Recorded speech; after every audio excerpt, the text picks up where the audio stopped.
Hi guys, it's Connie and welcome to Witchcraftin'.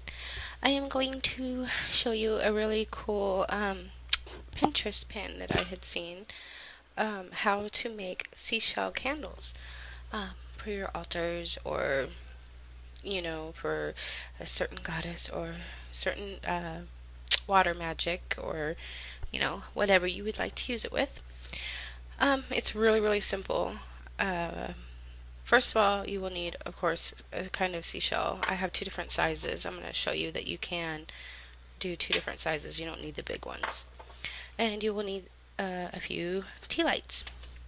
Now, the easiest way to do this, if you have one of those candle warmer, I forgot what they're called. They're candle warmers. You plug them in and they heat up the candles.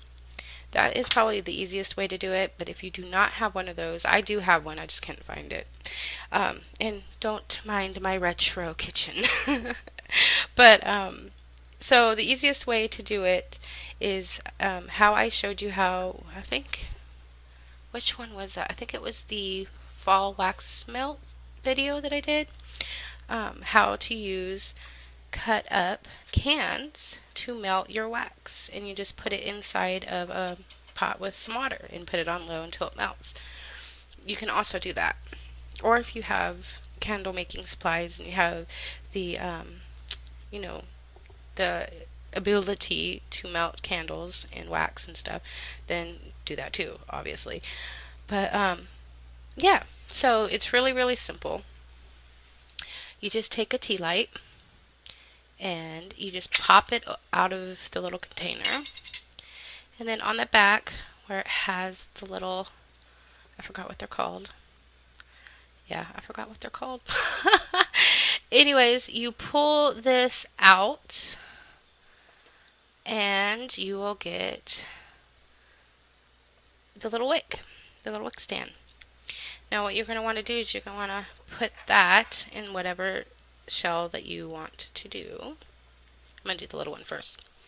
And then you're going to take the wax that's left over from the tea light and melt it. Now you might need, for the bigger one, you might need quite a few tea lights to melt down, or you can use any kind of wax or any kind of old candle that you want to melt down. That will work too. And then I should really put something down here so I don't make an absolute mess. So excuse me for a moment while I grab this, because I'm not the best at pouring wax. You think I would as much candles as I make, but I always make mess. Okay, so you're going to want to obviously put the little wick stand and the wick on the most flat surface you can at the deepest part. So that looks like it's pretty close there. Again, if you're doing this method, please use a pot holder or a napkin or something, because they are hot. I'm just used to it, but don't burn yourself, please, because that would not be fun. And then you just pour it slowly, just like so. Now with this one, I'm going to hold it for a few minutes. That way it doesn't pour out and it kind of hurries up and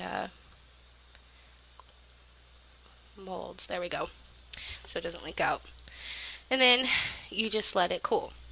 Now, these are really good for any kind of magic that has to do with like the sea, water magic, anything like that, because they don't burn for very long, but they're perfect to do what you need to do. For the bigger ones, unless you got a serious spell going on, these ones will burn for quite a few hours. I mean, especially, it kind of depends on what kind of wax you're using and what kind of tea light. The tea lights I use, each one of these little tea lights burn about 4 hours. So this one would probably burn about an hour and a half maybe. But this one will probably burn for, I don't know, it just kind of depends on how much we can put in it, but it'll probably burn for quite a few hours. So And it's put that little pupper in there. You have to excuse me, I'm kind of in a weird mood. Ugh, that stupid wick does not want to go straight. Don't bend on me. There we go. And then we'll just pour this in there. And kind of go slow too, because obviously they rock and move and you don't want it to like go all over the place. And don't, make sure you leave quite a bit of the wick out, or else you will not be able to burn it. And if you have other wicks, excuse me, got a tickle in my throat. Longer wicks. If you make, if you have the roll of wicks, the string, the cotton, and all that, then you can make it longer. But if you're going with the tea light candles, the wicks aren't that long. But that looks like it is about good. Yeah, I think that'll work just fine. Let me turn this down a bit. So yeah, that is a very simple and easy way to make little tiny seashell candles. I haven't tried any different types of seashells. It might work for the little clam ones too, if you're using it for, like I said, like a little spell or a ritual of some sort. Trying to think of what other seashells might work really good with this. I don't know, just experiment with it. If you have other ones that are a dish type shell, then go for it. And yeah, so I hope you all have a very wonderful night, and I will talk to you guys next Friday. Bye. Sorry guys, I realized that you didn't get to really see it very well. That's the, problems with using a stupid phone, but this is what they look like when they are all done.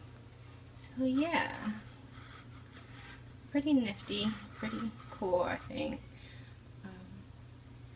Yeah, so I will talk to you guys next Friday. Bye.